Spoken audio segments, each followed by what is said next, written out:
Hoje, na escola dominical, eu brinquei dizendo que o Henrique tinha estragado a minha mensagem, né? Na verdade, eu acho muito bom, muito bonito, muito edificante quando as coisas convergem desta forma e a aula dele, ou melhor, eu acho que a minha mensagem hoje vai ser um complemento à aula do Henrique hoje. Eu queria que os irmãos abrissem na primeira epístola de João, nos versos 14 e 15. Primeira epístola de João, capítulo 5, versos 14 e 15. Estamos já, né, no final da epístola. Diz o texto: E esta é a confiança que temos nele, que se pedirmos alguma coisa segundo a sua vontade, ele nos ouve. E se sabemos que nos ouve em tudo o que pedimos, sabemos que alcançamos as petições que lhe fizemos. Que Deus possa abençoar a leitura e a exposição da sua palavra.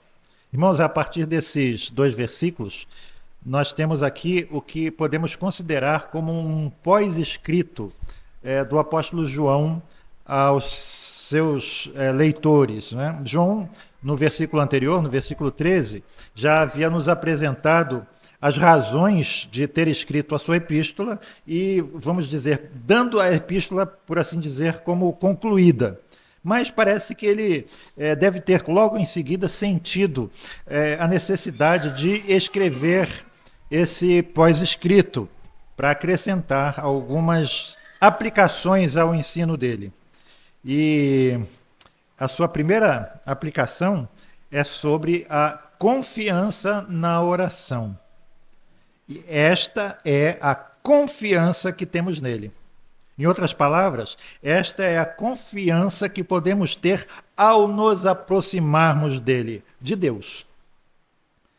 É como se ele estivesse dizendo para nós aqui: diante de tudo aquilo que eu escrevi, vocês realmente podem agora ter certeza, afirmar com certeza de que vocês são filhos de Deus? Se vocês podem responder sim a esta pergunta, então estejam absolutamente certos de que se vocês pedirem alguma coisa de acordo com a vontade do seu Pai, ele lhes ouvirá. Como vemos, estamos já aprendendo na escola dominical a respeito da importância da oração. Estamos examinando a oração que o Senhor Jesus nos ensinou. Jesus mesmo, em outro lugar, Lucas 18, ele já havia dito que nós devemos orar sempre e nunca desanimar. E nós também sabemos que Jesus passava muito tempo em oração. Então a oração é lógico, não precisamos conversar, discutir a respeito disso, é absolutamente indispensável para todos nós. O Henrique já falou, se orar, né? Jesus não disse aos seus discípulos, se vocês orarem, ele disse, quando vocês orarem. Então, já é o pressuposto de que todos os filhos de Deus, todos os cristãos oram. Obrigado, Guilherme. João também já havia tocado nesse assunto no capítulo 3, nos versículos 21 e 22. Ele disse assim, amados, se o nosso coração não nos condenar, reparem, temos confiança com Deus, diante de Deus, na presença de Deus, e qualquer coisa que lhe pedimos ou que lhe pedirmos, dele a receberemos, porque guardamos os seus mandamentos e fazemos o que é agradável à sua vista. Mas antes de eu prosseguir aqui, irmãos, eu queria abrir uma espécie de parênteses e eu queria falar sobre uma dúvida que constantemente surge na classe de novos membros, ou quando nós falamos, quando algumas pessoas começam a ter contato com as doutrinas reformadas, que surge na mente desses irmãos, quando eles aprendem mais especificamente a respeito da soberania de Deus. Quando eles veem realmente o que significa isso. E a pergunta, a dúvida que surge é essa: se Deus sabe de todas as coisas, ou mais ainda, se Deus determinou todas as coisas, se a oração não pode mudar os planos de Deus, se a oração não pode mudar a vontade de Deus, e reparem, todas essas afirmações são realmente verdadeiras, então, para que orar? Qual é o valor da oração? Nós cremos, de fato, nas afirmações dos nossos símbolos de fé. Acabamos de fazer a pergunta para o Oswaldo e para a Judite, a respeito da vontade soberana e imutável de Deus. Reparem, por exemplo, a resposta do breve catecismo a essa questão. Pergunta 7. O que são os decretos de Deus? E a resposta: os decretos de Deus são o seu eterno propósito, segundo o conselho da sua vontade, pelo qual, para a sua própria glória, ele predestinou tudo o que acontece. E a pergunta 11. Quais são as obras da providência de Deus? Resposta: as obras da providência de Deus são a sua maneira muito santa, sábia e poderosa de preservar e governar todas as suas criaturas e todas as ações delas. Então, é verdade, Deus soberanamente, de acordo com a sua inescrutável vontade, governa todas as suas criaturas e governa todas as ações de todas as criaturas que ele criou. Lembra de Nabucodonosor? Ele teve que passar por aquela grande humilhação de perder o juízo, ficando 7 anos fora de si, para concluir. Deixem que o próprio Nabucodonosor fale, Daniel capítulo 4, verso 37. Mas ao fim daqueles dias, eu, Nabucodonosor, levantei os meus olhos ao céu e tornou-me a vir o entendimento, e eu bendisse o Altíssimo e louvei e glorifiquei ao que vive para sempre, cujo domínio é um domínio sempre eterno e cujo reino é de geração em geração, e todos os moradores da terra são reputados em nada. E segundo a sua vontade, ele opera com o exército dos céus e os moradores da terra. Não há quem possa estorvar a sua mão e lhe diga: que fazes? Então, com base nessas afirmações, uma frase, né, que eu sempre peço aos irmãos para decorarem, muitas coisas que nós precisamos decorar, né? Vimos na escola dominical o credo apostólico, a oração dominical, os 10 mandamentos. E agora essa frase simples e curta que define a soberania de Deus. Lembram? Deus tem o direito absoluto de governar as suas criaturas e de dispor delas como lhe apraz. Então, de fato, nós sabemos que Deus tem os seus planos, nenhum deles pode ser mudado e nenhum poder do universo pode estorvar a mão de Deus, impedir que os seus planos venham à luz, sejam concluídos. Então, à luz dessa doutrina, o que nós podemos responder à dúvida desses nossos irmãos que estão tendo acesso pela primeira vez a essas gloriosas doutrinas? A oração tem valor? Por que eu devo orar? E numa primeira e mais imediata resposta quanto a essa questão da oração, é que, embora a nossa mente, segundo Calvino, embotada pelo pecado, não consiga entender totalmente essa questão, é que não existe nada mais simples e mais claro nas Escrituras do que o fato de que nós somos ensinados, de que nós somos exortados e estimulados a orar, a buscar a face de Deus. Basta que a gente leia as Escrituras e a gente vai reparar, qualquer pessoa que tenha familiaridade com a Bíblia sabe com que frequência nós somos exortados a orar. Pensem no nosso Senhor Jesus, o unigênito do Pai, ele que é o eterno Filho de Deus, ele que estava na terra ao mesmo tempo em que continuava no céu, ele que disse: eu e o Pai somos um. Por que ele teria necessidade de orar? Por que antes de escolher os seus discípulos, ele passou a noite inteira orando? Por que ele, sendo o Filho de Deus, precisou orar tanto enquanto esteve aqui na terra? Só podemos dizer que essa era uma necessidade dele. Ele orava dessa forma em todo o tempo, orava sem cessar. Então, irmãos, nós precisamos guardar isso. A primeira, mais básica e mais simples resposta é que Deus é soberano, seus planos são imutáveis, sua vontade não muda. mas nós devemos orar porque Ele mesmo nos diz que nós devemos fazer isso. Mas nós podemos avançar um pouquinho e dizer, em segundo lugar, que, de fato, a oração não pode mudar a mente de Deus. A oração não pode mudar os planos de Deus, mas a oração pode mudar as coisas, pode mudar os acontecimentos. Por exemplo, nós oramos por cura, pessoas que estão adoentadas, às vezes gravemente adoentadas, e Deus concede a cura. Nós não podemos dizer, Deus já havia determinado que esse homem seria curado e ele seria curado quer nós orássemos, quer nós não orássemos. Ele teria melhorado de qualquer maneira. Nós não podemos dizer isso. O que nós podemos dizer é que, de fato, Deus, desde a eternidade, havia decidido, o Deus que fere e o Deus que cura, havia decidido ferir essa pessoa com essa determinada doença, mas ele também decidiu que iria conceder a cura a essa pessoa como resultado da oração do seu povo. Amém. Nós temos um caso muito conhecido na Bíblia, é o caso de Ezequias, do rei Ezequias.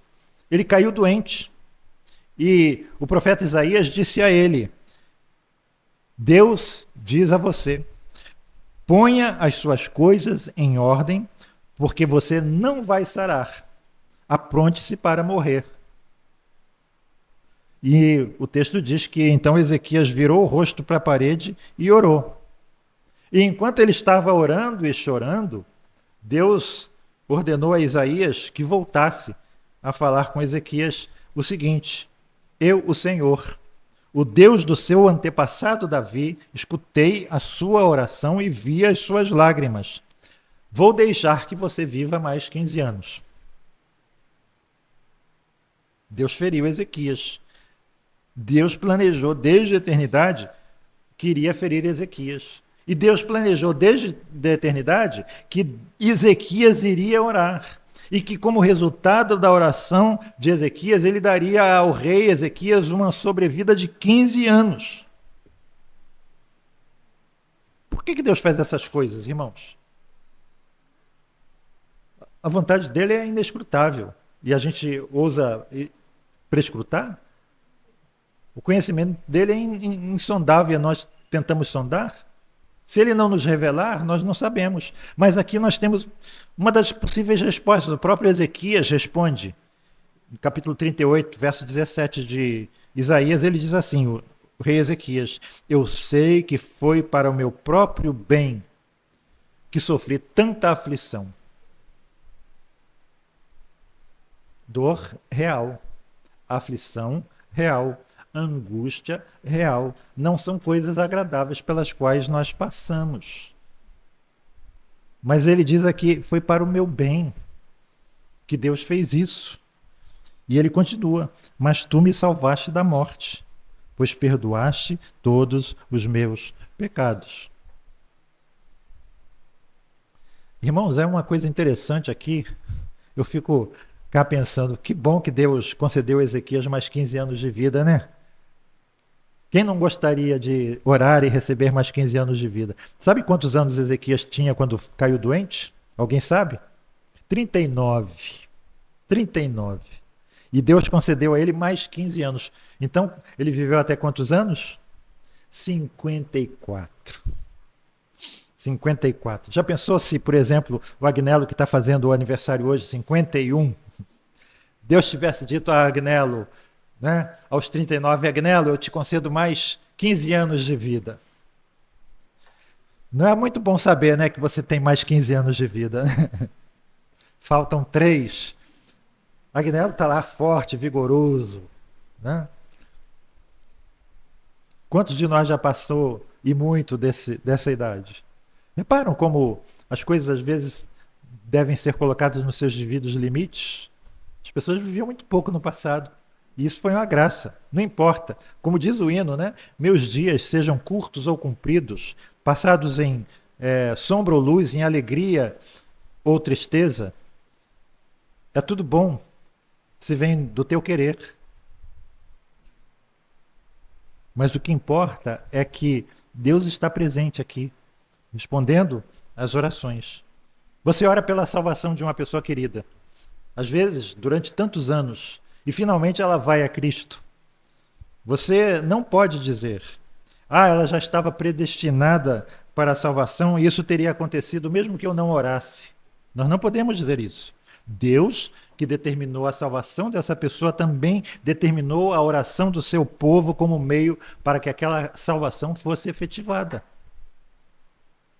Nós não podemos, irmãos, então, concluindo com relação a essa questão, em função de um ensino bíblico, concluir, entre aspas, logicamente, e aqui eu falo logicamente entre aspas, lembrando daquela frase de Lutero, a razão é essa prostituta, não é? Quando nós começamos a pensar a parte das escrituras, nós somos como um trilho descarrilhado, né? Nós não podemos pensar ou concluir alguma coisa que a Bíblia não nos diz. Então nós precisamos começar com as Escrituras, continuar com as Escrituras e terminar com ela. Nós não podemos deixar de fora nenhum elo dessa corrente, senão nós invariavelmente vamos incorrer em erro, em conclusões erradas.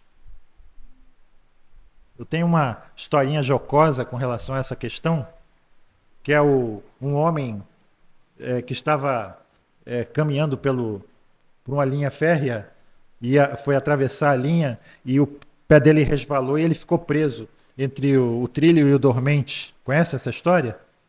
Aí tentou tirar o pé e não conseguiu, estava tentando, de repente ele sentiu uma vibração no trilho, né? E daqui a pouco ele ouviu um barulho ao longe do trem, e aí ele começou mais desesperadamente a tentar tirar o pé do trilho e não conseguia, e aí ele começou a orar desesperadamente: Deus, me tira daqui, Senhor Deus. Eu sempre andei longe do teu caminho, mas eu prometo que se o Senhor me tirar daqui, eu vou te seguir agora, eu vou consagrar minha vida ao Senhor. Por favor, Deus, me tira daqui. O trem chegando perto dele, ele vendo o trem se aproximando, ele orando: Deus, Deus. E daqui a pouco, ele consegue sair, o trem passa, ele diz: pode deixar que eu já consegui sozinho.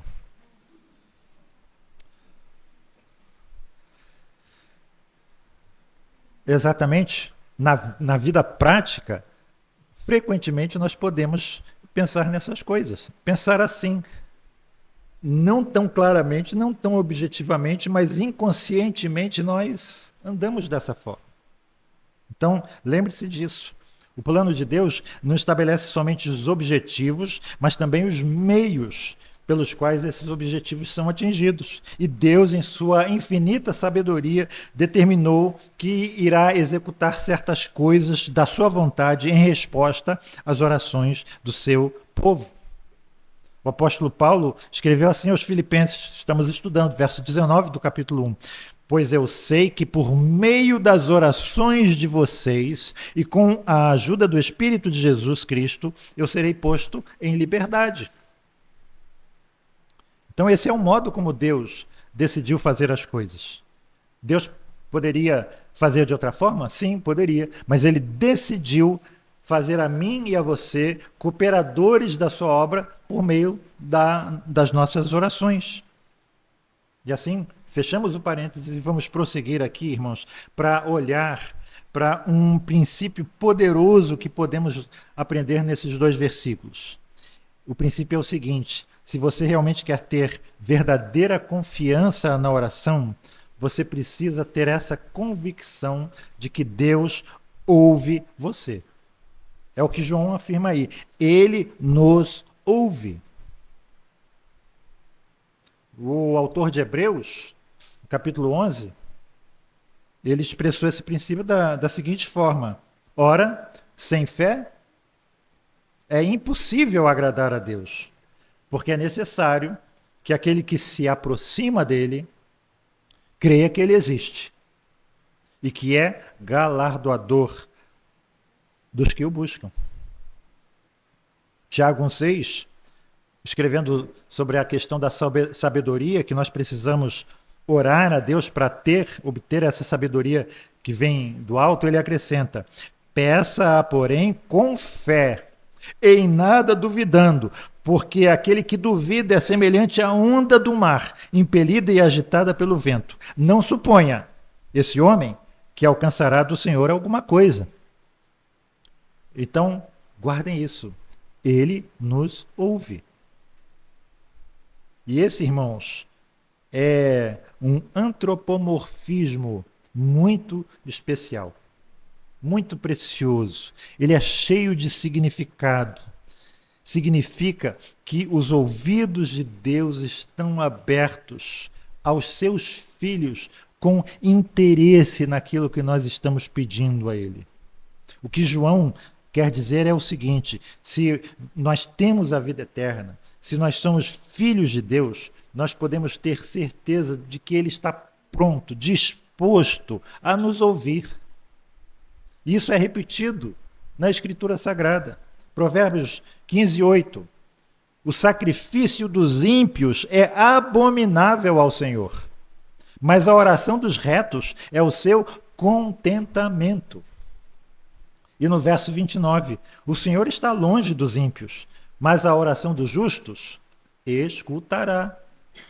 Provérbios 28:9. O que desvia os seus ouvidos de ouvir a lei, até a sua oração será abominável.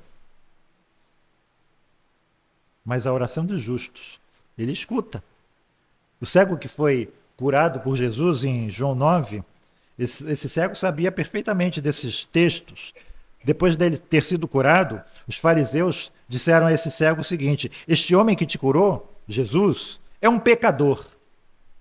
Mas o cego respondeu o seguinte: ora, Deus não ouve a pecadores, mas se alguém é temente a Deus e faz a sua vontade, a esse Deus ouve. Eu sei, disse o cego, que Deus ouviu esse homem, porque senão eu não teria sido curado. Portanto, posso concluir, ter certeza de que ele não é um pecador, porque Deus não ouve pecadores. Deus não está pronto, irmãos, para ouvir as orações de pecadores impenitentes. Aliás, a primeira oração que Deus ouve de um pecador é exatamente essa: Senhor, eu sou um pecador, tem misericórdia de mim. Essa é a oração que Deus quer ouvir de pecadores impenitentes. Deus não está disposto a fazer o que pecadores impenitentes lhe pedem, mas os ouvidos de Deus estão abertos para os seus filhos. Então, se você entende o ensinamento de toda a epístola, se você já aplicou a você mesmo todos os testes que foram ao longo da epístola apresentados por João, e como resultado desses testes você passa a ter essa plena certeza de que você tem a vida eterna, de que você é realmente filho de Deus, então saiba também, meu irmão, minha irmã, não duvide disso, de que Deus está sempre pronto, sempre disposto para ouvir você. Ele é seu Pai. Ele te ama. Ele se entregou por você e se preocupa com você. Lembra de Calvino? Deus que criou todas as coisas, continuamente se importa com todas as coisas que criou. Mas ele diz que mesmo que ele se importe com todas as coisas que criou, com quem ele se importa mais? Não se vendem 2 pardais por 1 asse, 1 centavo? Um pardal não tem nem valor monetário, contudo, nenhum deles cai por terra sem que o Pai consinta. E ele diz: vocês valem muito mais do que pardais, vocês valem muito mais do que passarinhos. Precisamos lembrar disso. Ele te ama e se preocupa com você. Um salmo que meu pai gosta muito é o Salmo 113, verso 5 diz assim: quem é como o eterno nosso Deus, que reina nas mais elevadas alturas, mas ele se inclina bondosamente para contemplar o que se passa nos céus e na terra.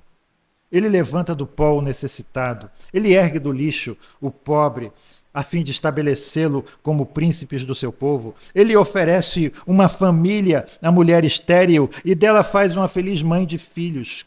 Tudo isso, irmãos, podemos ter certeza como resultado da oração do povo de Deus. Glória a Deus. Aleluia. Então, nós podemos nos aproximar do trono de Deus com confiança. Veja aí novamente 1 João 5,14. Esta é a confiança que temos nele. E permitam agora, já terminando, irmãos, que eu lembre de vocês do texto de Hebreus capítulo 10, verso 19, que diz assim: tendo, pois, irmãos, ousadia para entrar no santuário pelo sangue de Jesus. E agora peguem essa palavra ousadia de Hebreus 10 e coloquem aqui no lugar de confiança em 1 João 5,14. Eu creio que essa não é uma deturpação do ensino de João. Esta é a ousadia que temos nele. Nós temos essa reverente ousadia. Como nós aprendemos na escola dominical, ele é o nosso Pai. Com reverência e com ousadia. Uma ousadia reverente. Nós temos essa confiança. Então, irmãos, vamos orar? Vamos começar, em primeiro lugar, demonstrando a nossa gratidão a Ele por nos ter tirado da nossa situação de miséria. Esperei confiantemente no Senhor. E Ele se inclinou para mim e me ouviu quando clamei por socorro. Tirou-me de um poço de perdição, de um tremedal de lama, colocou-me os pés sobre uma rocha e me firmou os passos. E me pôs nos lábios um novo cântico, um hino de louvor ao nosso Deus. Obrigado, Senhor. Obrigado, meu Deus, porque me fizeste teu filho. Obrigado porque me adotaste na tua família, meu Deus. Obrigado porque eu sei que o Senhor me ouve e que o Senhor é galardoador daqueles que te buscam. Eu creio em ti e te louvo porque tu te agradas quando nós nos aproximamos de ti para oferecermos as nossas orações e petições. Que elas sejam, Senhor, diante de ti, como aroma e incenso suave, como sacrifício de lábios que confessam o teu nome para a glória de Jesus Cristo. Amém.